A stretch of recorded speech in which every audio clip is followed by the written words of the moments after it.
Yeah, so um, we had a memorial meeting the day Rohini passed away. That was almost 4.5 months ago now. Again organized by Sudhir, and that time the shock and grief of losing Rohini was, too fresh. Now it's, so many months, but even now it's very hard to accept Rohini is no longer with us. And I personally feel that whenever I come to my office, because she used to just bounce in and, talk about all kinds of things.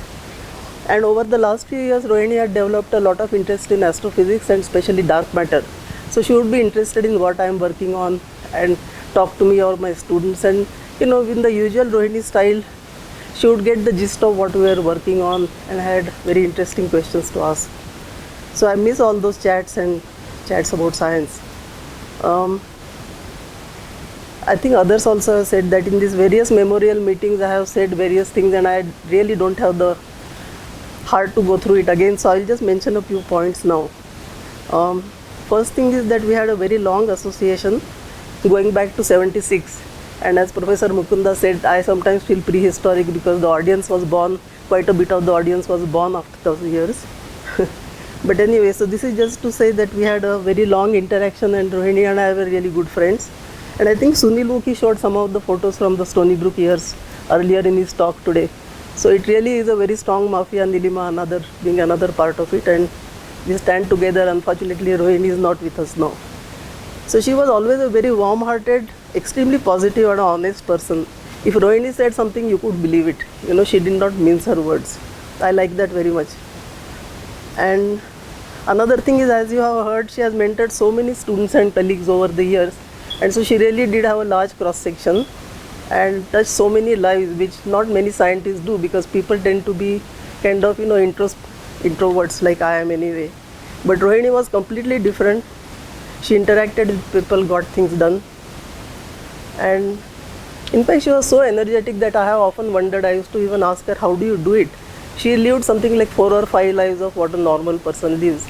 And it was not just her energy. I think I have tried to understand that she somehow had learned how to do things effectively. So she could do a lot of things active, achieve in a similar amount of time. And another reason for that is that she did not mope about things which didn't go her way. And those are very interesting qualities, important qualities. So one thing which I should mention is that Rohini was of course spectacularly successful in her research in the later years, as we all know. But her early years in Bombay, she had a lot of hurdles to face. And unfortunately, people didn't appreciate her, her strengths at that time. But to give her credit, she was not bitter about it. She hardly ever talked about it in later years. And I think that really is a quality that one should take away from that. Much to learn from that attitude, because instead of moping with self-pity and, why didn't things work my way, she just was not bitter about it. She just got up, did what she wanted to do, namely her research. And, that is the attitude one should have.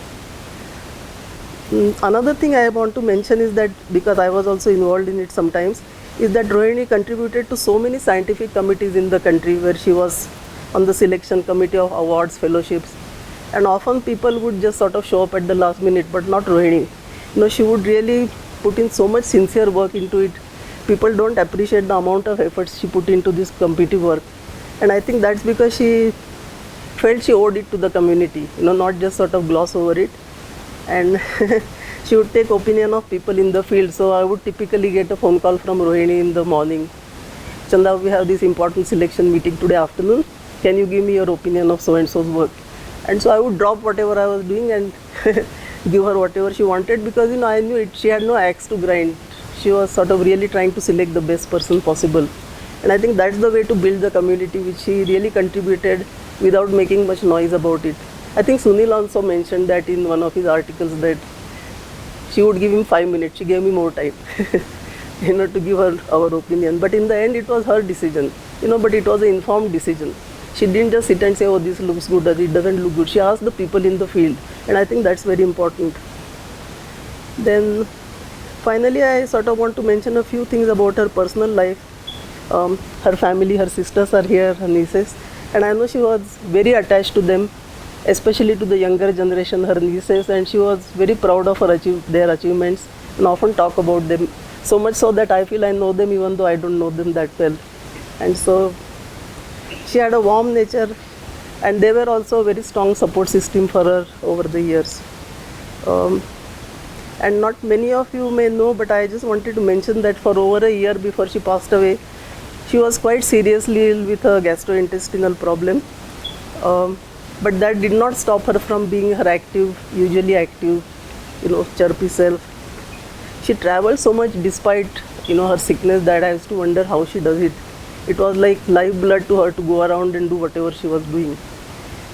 Just to give an example of this, recently somebody pointed out that Rohini has given some 8 about 1 hour audio interviews to NCBS about her work and life. And this are really interesting. I have listened to only 2 of them so far. And I happened to notice that the first 2 of these were recorded in March 2023. That was just a couple of months after she learned that she was seriously ill. So, that really makes me wonder what kind of mental energy and physical energy she had to, go through that. And those interviews really make you feel sad also. You feel Rohini is around talking, but at the same time she has left a legacy which is worth listening to. And it's I learned a lot from Rohini when she was around, but I'm learning more and more as I think about what she meant, and when I listen to others what she meant to them. So she was really a unique person, and I'll miss her as a friend, and at the same time I'm very thankful that I had such a nice person as a friend, such a, what shall I say, she taught me a lot, okay.